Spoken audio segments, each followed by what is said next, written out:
Olá, caros alunos, estamos aqui para uma aula, continuar na verdade uma aula sobre inovação e validação de negócios. Essa é a segunda aula. Na aula anterior nós falamos sobre alguns conceitos inerentes ali à validação da ideia e falou sobre matriz de inovação e melhoria, etc.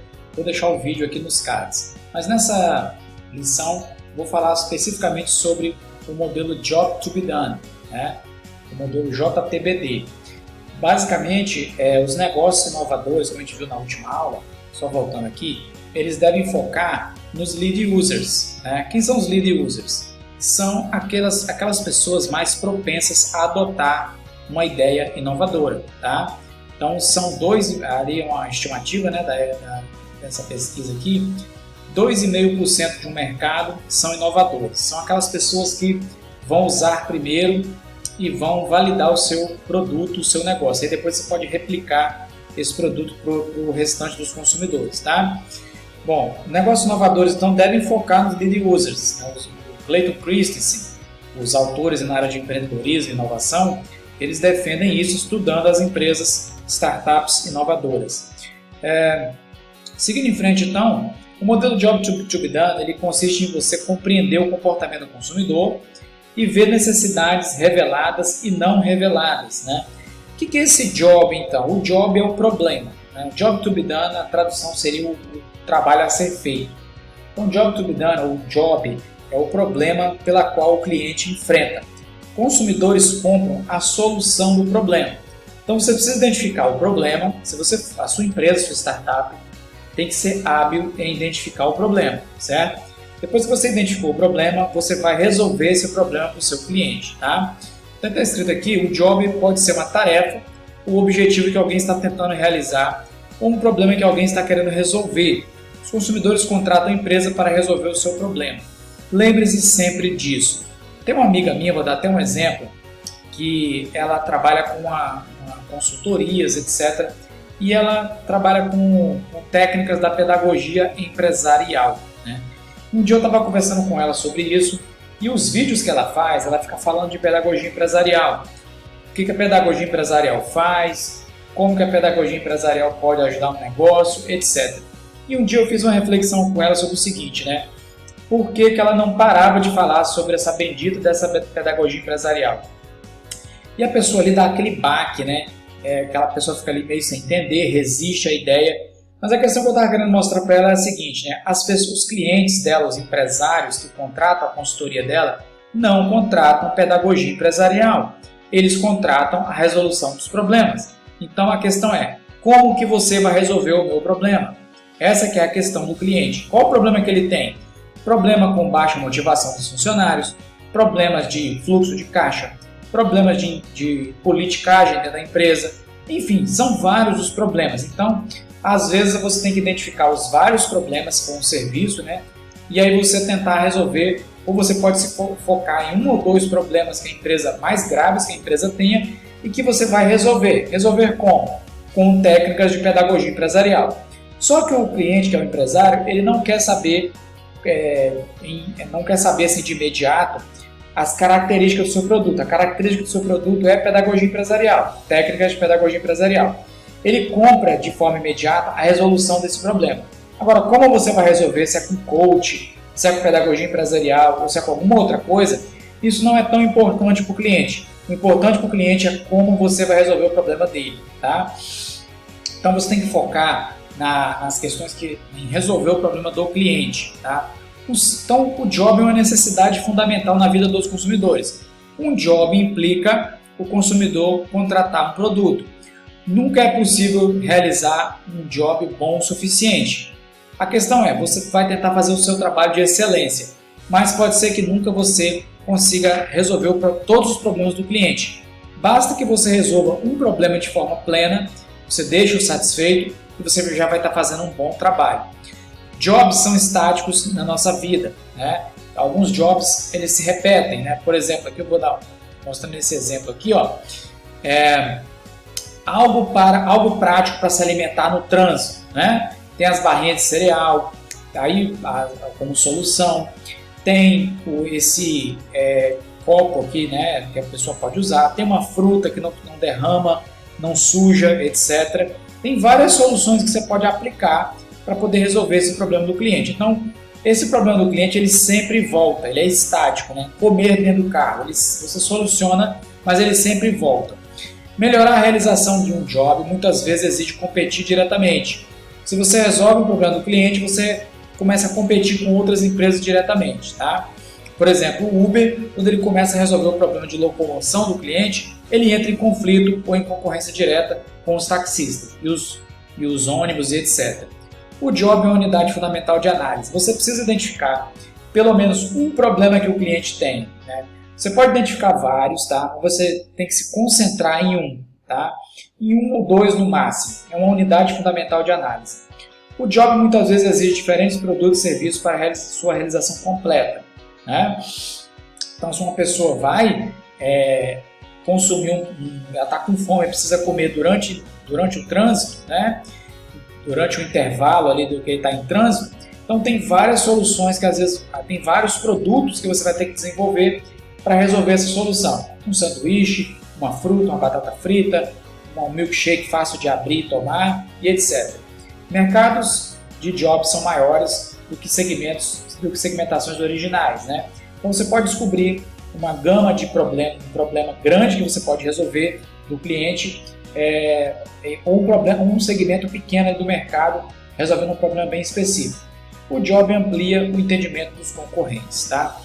Então aqui esse texto é bem interessante, o Clayton Christensen, ele indica esse texto, ele fala, por que as pessoas contratam ou contratariam o seu produto? Pessoas contratam o seu produto para fazer o job de, você coloca o problema. Sempre que, aí é a ocasião, quando, qual a questão que elas estão enfrentando. As soluções alternativas para esse job são X com X empresa e tal empresa. Mas seu produto sempre conseguirá resolver o job do cliente por causa da... Aí você coloca o seu diferencial, tá? Vamos botar o caso aqui do milkshake, né? Pesquisa com consumidores de uma loja de milkshakes. Job to be done.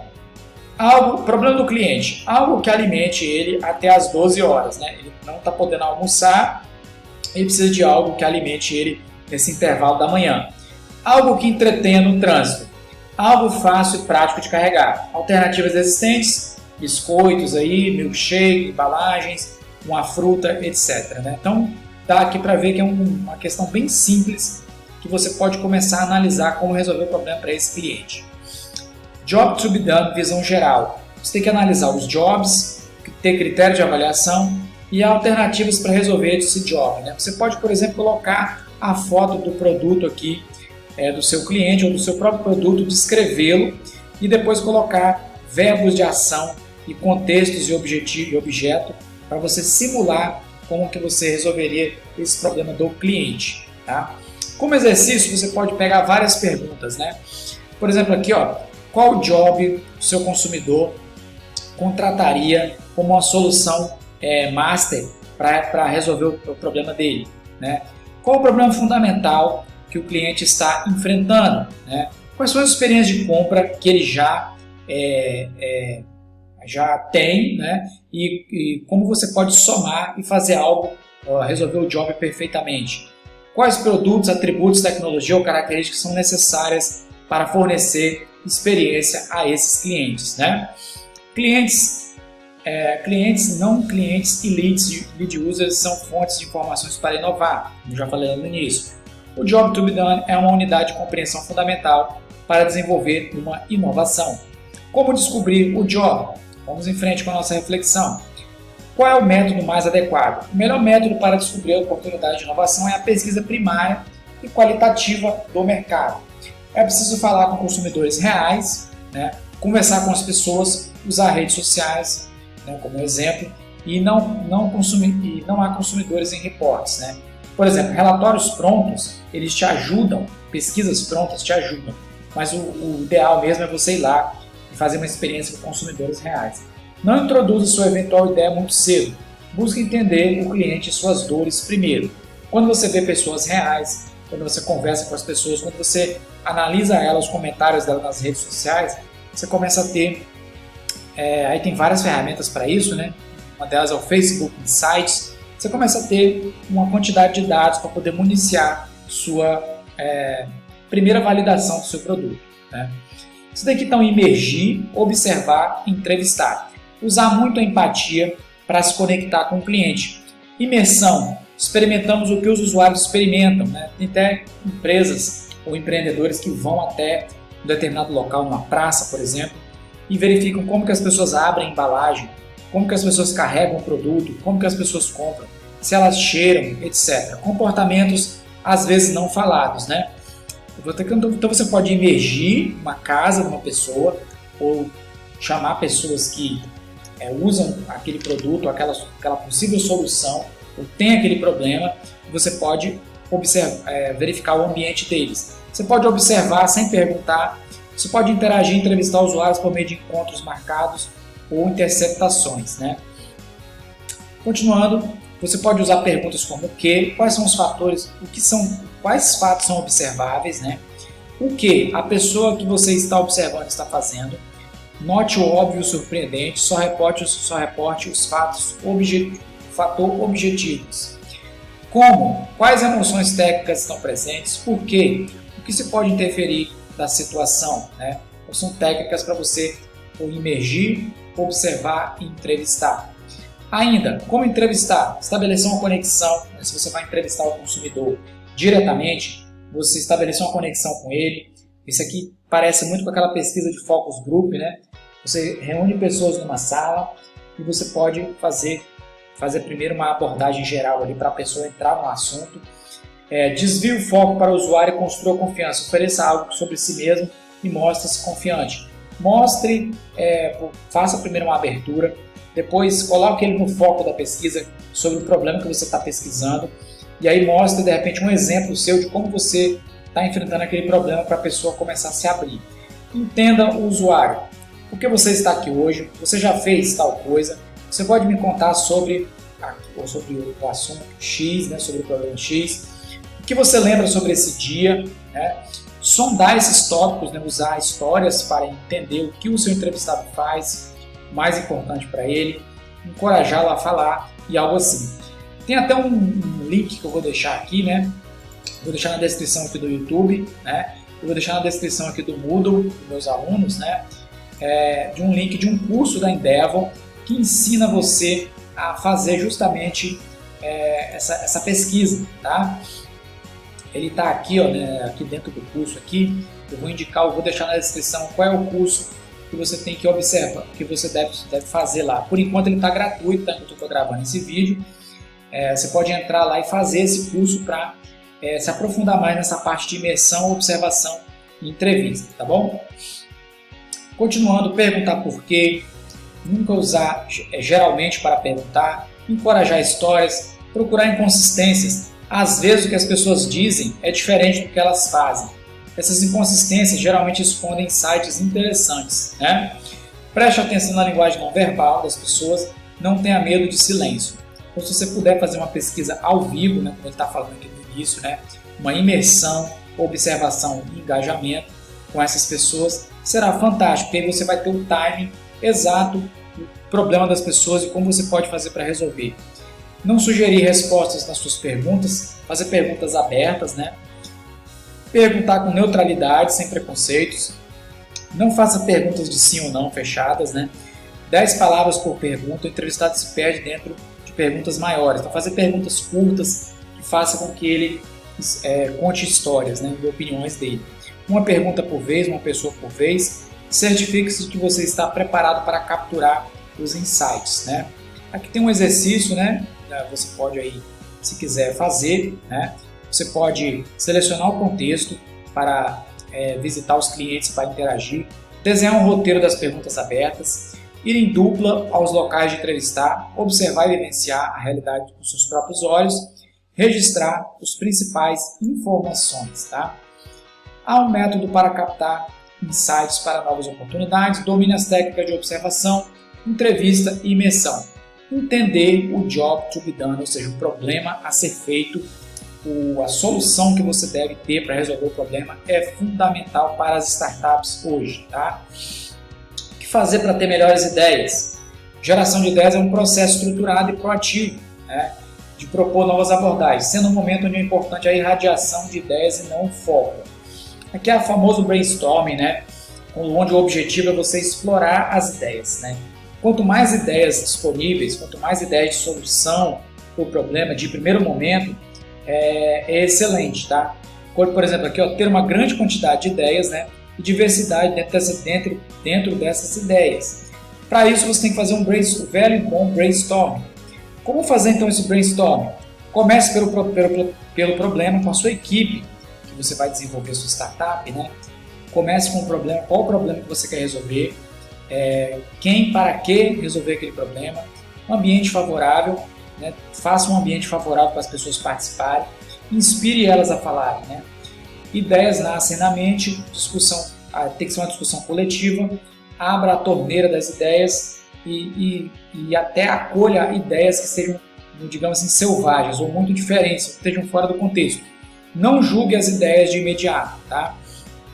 O que fazer então? Busque quantidade e use insights, seja visual e use post-its, né? Você já deve ter visto aí até fotos de oficinas que são feitas de validação de negócio, onde dá-se vários post-its, né? Aí ele usa aquele modelo Canvas, tá? É bem disponível aí na internet, no Sebrae. Você usa o modelo Canvas, onde as pessoas colocam post-its, né, de cores diferentes para poder marcar cada fase do problema e possível solução para o cliente, né? Construa sobre as ideias dos outros, abrir espaço para todos falarem, encoraje ideias ousadas ou ideias selvagens, como ele fala aqui, né?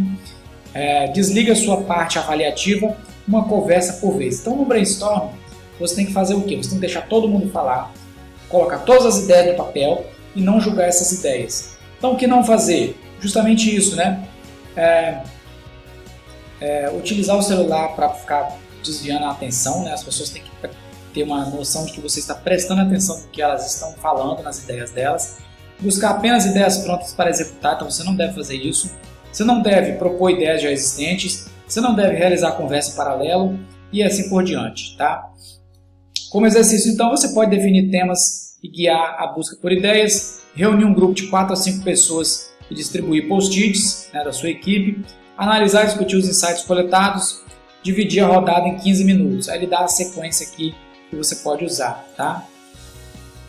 Bom, seguindo em frente, né, acho que nós estamos no último slide, chegamos na parte da conceituação da ideia, né, que é o quê? O desenvolvimento do conceito consiste em trabalhar de maneira qualitativa a ideia de forma a aprofundar definições. A ideia aqui é você começar a conceituar a sua ideia, né? Logo depois da conceituação, nós não vamos ver essa parte, mas até se vocês quiserem que eu faça essa última parte aqui, coloquem aí nos comentários se você está aqui no YouTube, né?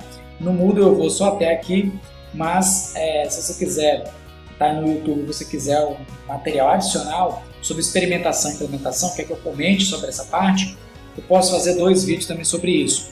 Basicamente, depois da idealização que nós fizemos, tem a conceituação, que é a avaliação dessas ideias, a escolha de uma ou 2 ideias que resolvam o problema do cliente. Depois eu passo para a experimentação, onde eu vou fazer uma prototipagem, né, e começar a refinar a ideia de um produto mínimo viável. E depois a implementação, né, que é a parte de eu ir para a praça em si. Se for um aplicativo, eu começar a testar esse aplicativo num ambiente com pequenos possíveis consumidores, os famosos lead users, né? Se o projeto entrou em beta para poder ser testado numa escala maior, eu vou fazer isso, né? Avaliar e implementar. E aí depois que passar de beta, tem pesquisas, tem empresas que ficam em beta aí durante 6 meses, 1 ano, né? Eu conheci uma empresa que ficou em beta aí durante 1 ano sendo testada, né? A sua implementação. Depois ela passou para o estágio 2, né, o estágio de validação e implementação definitiva. Tá bom, gente? Estamos chegando ao fim desse vídeo aqui, já estamos com 19 minutos. E se ficou alguma dúvida aí sobre algum dos conceitos, pode colocar aí nos comentários. Se você é meu aluno aqui dentro do AVA, você pode colocar ou nos canais pertinentes, colocar suas dúvidas, mandar para mim por e-mail. Basicamente estamos encerrando esse conteúdo aqui da matéria de empreendedorismo, tá bom, gente? Espero que vocês tenham gostado e foi uma satisfação para mim falar sobre esse assunto, um assunto que eu amo, que é startups, inovação e etc. E muito obrigado por assistir essa aula. Deixe aí o seu curtir, seus comentários, tá bom? Até uma próxima aula em breve. Até mais!